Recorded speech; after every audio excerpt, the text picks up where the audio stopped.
Lição de número 3: Ciúme, o mal que prejudica a família. O texto áureo diz: porque onde há inveja e espírito faccioso, aí há perturbação e toda obra perversa. Tiago capítulo 3, verso 16. Verdade prática: o ciúme é uma obra da carne e só o fruto do espírito é capaz de superar as consequências ruins desta emoção. A leitura bíblica em classe está em Gênesis capítulo 37, verso de 1 a 4, verso 11, verso 18, 23, 24 e 28. E Jacó habitou na terra das peregrinações de seu pai, na terra de Canaã. Essas são as gerações de Jacó.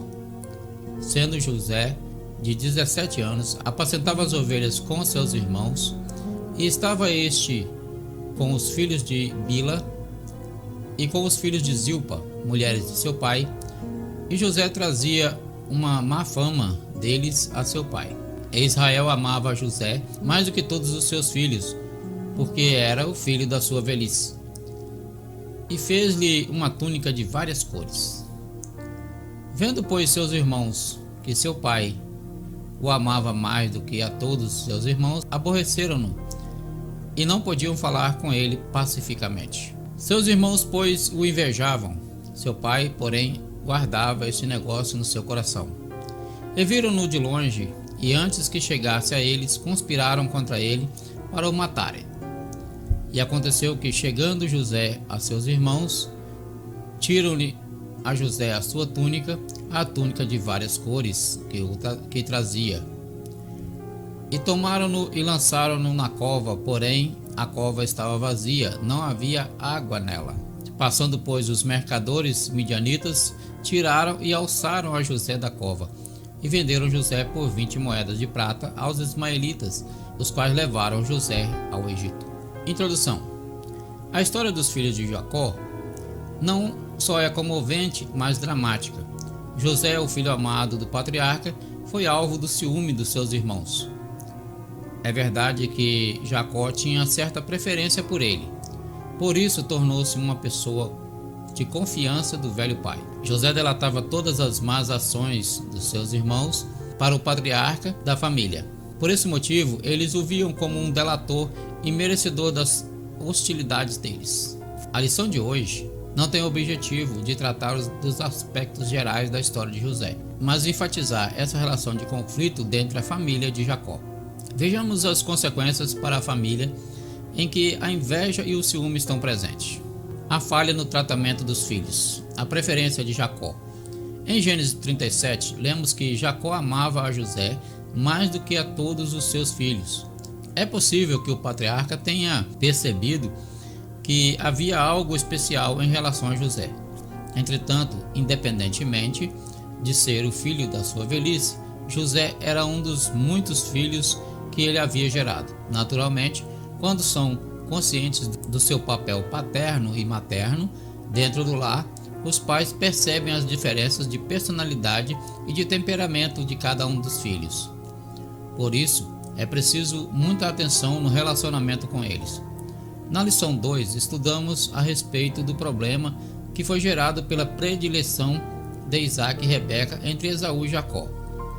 Aqui, na história de José, veremos que a predileção de Jacó produziu o ciúme e a inveja entre os irmãos, as consequências graves dessa prática dentro da família. O ciúme em meio à preferência. Jacó não mediu as consequências ao presentear seu filho José com uma capa de várias cores, numa clara atitude de preferência. Isso provocou ciúme nos demais filhos, os quais entenderam que o pai não lhes dava o devido valor. Ora, José era o 11º filho de Jacó, e quando os mais velhos se sentiram alijados do amor do pai, encheram-se de fúria.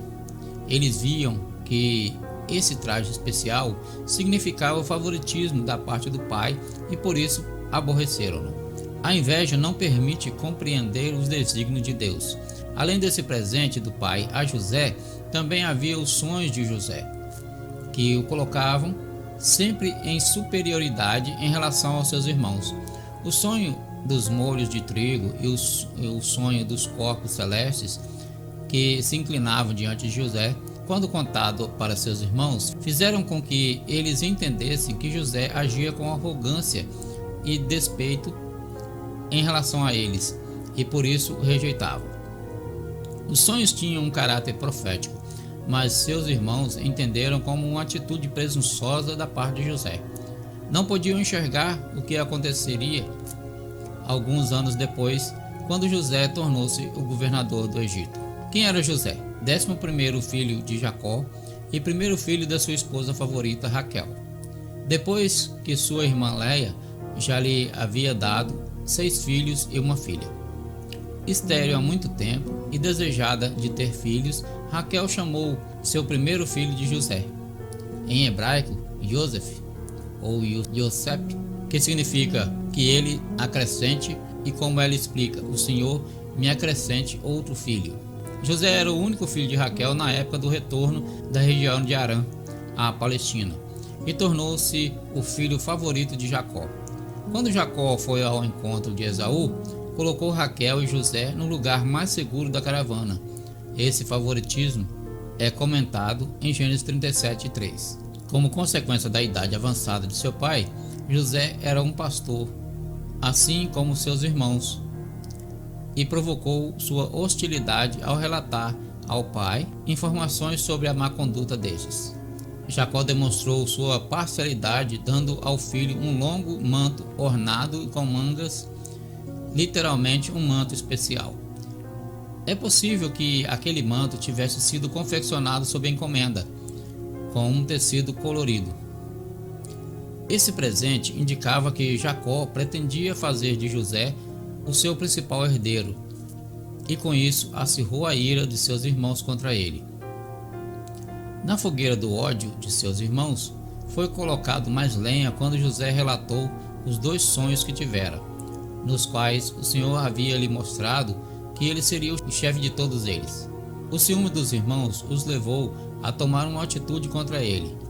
Quando José foi enviado para investigar as atividades de seus irmãos, encontrou-os em Dotã, junto aos rebanhos.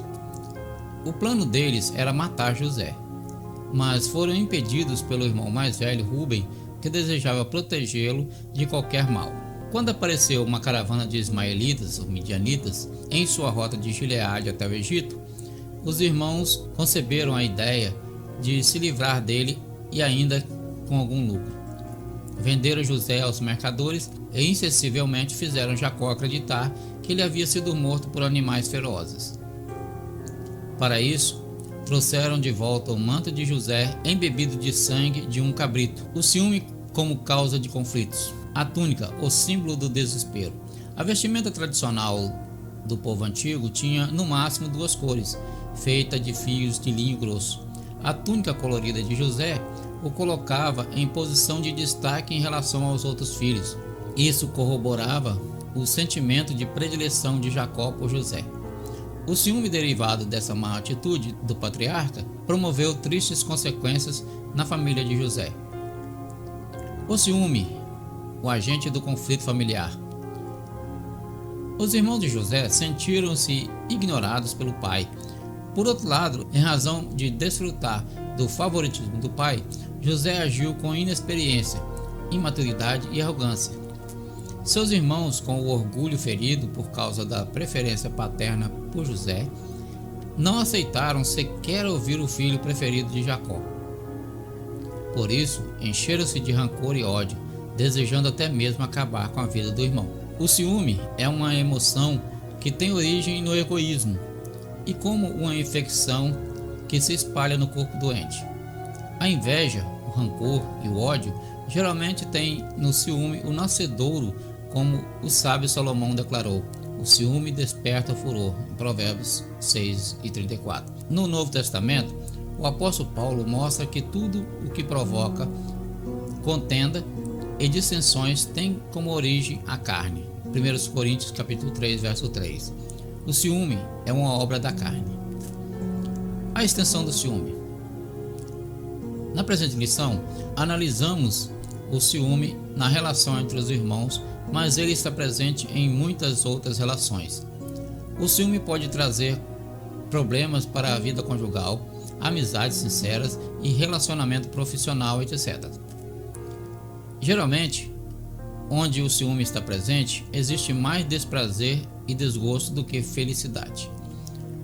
Num ambiente onde o ciúme domina, sobram desconfiança, insegurança, controle e posse.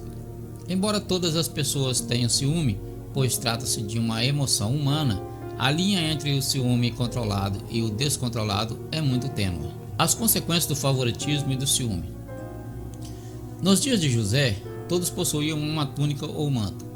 As túnicas eram usadas para aquecer as pessoas, carregar pertences de uma viagem, enrolar bebês, servir de assento ou até mesmo para servir como seguro de um empréstimo. A maioria das túnicas ia até os joelhos, possuía mangas curtas e era apenas de uma cor.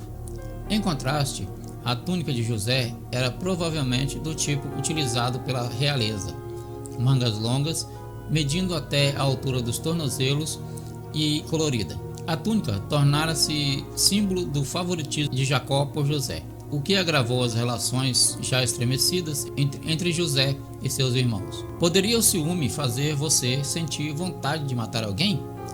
Antes de responder, claro que não. Veja o que aconteceu nessa história. 10 homens estavam dispostos a matar o irmão mais jovem por causa de uma túnica e alguns sonhos divulgados. Seu profundo ciúme havia se tornado em ira, cegando-os completamente para o que era certo. Pode ser difícil reconhecer o ciúme quando as nossas razões parecem ter sentido, mas quando não o fazemos, o ciúme cresce rapidamente e leva a sérios pecados. Quanto mais o sentimento de inveja é cultivado, mais difícil se torna livrar-se dele. O momento certo para lidar com o ciúme é quando você se apanha comparando-se com os outros. Os males do ciúme. O ciúme pode causar tragédias familiares. Não são poucas as notícias de tragédias conjugais em que o ciúme é a causa. Não são poucos os casos em que pessoas prejudicam as outras por causa do ciúme. Não foi diferente no tempo de Jesus, em que a casta sacerdotal ficou enciumada e invejosa por causa da extensão do ministério terreno de nosso Salvador. O ciúme entre os santos de Deus. Se de maneira geral o ciúme obsessivo surge da parte de um dos cônjuges, terminando quase sempre em violência, separação e ofensas mútuas, infelizmente, entre os santos de Deus, o ciúme também pode minar as relações de pessoas que outrora eram próximas. Assim, por ciúmes, se calunia, difama e ofende o irmão em Cristo ou um colega de ministério. Que o Espírito Santo guarde nos nossos corações de modo que produzamos o fruto do amor e não sejamos cobiçosos de vanglória, provocando uns aos outros, tendo inveja uns dos outros. Gálatas capítulo 5, verso 25. Vencendo o ciúme. Em primeiro lugar, é preciso alimentar a mente com as coisas de Deus. O que pensamos e o que está em nosso coração determinam as nossas ações. Em segundo lugar, é muito importante saber se a emoção do ciúme está impactando, comprometendo a qualidade de vida. Se a constatação for afirmativa, é importante procurar a ajuda pastoral, que, com base na palavra, o aconselhará com sabedoria. E, finalmente, considere com muita atenção o que o apóstolo Paulo ensinou a respeito do amor. O amor é sofredor, é benigno, o amor não é invejoso, o amor não trata com leviandade, não ensoberbece. 1 Coríntios capítulo 13, verso 4. A palavra de Deus ainda é o melhor antídoto para tratar as emoções negativas. Conclusão. O ardor emocional, denominado ciúme, deve ser impedido de prosseguir seu caminho de destruição moral, física e espiritual. O apóstolo Paulo aconselha-nos a que andemos dignamente e evitemos contendas e ciúmes. Romanos capítulo 13, verso 13. O único modo de deter o poder destrutivo do ciúme é desenvolver o fruto do Espírito. Gálatas capítulo 5, verso 22. Este desenvolve a nossa alma para a prática das virtudes cristãs e ao mesmo tempo enfraquece as emoções humanas provenientes dos vícios da alma. Se você gostou desse vídeo, curta, compartilha, comente e se inscreve no canal e ative o sininho para receber as notificações dos próximos vídeos.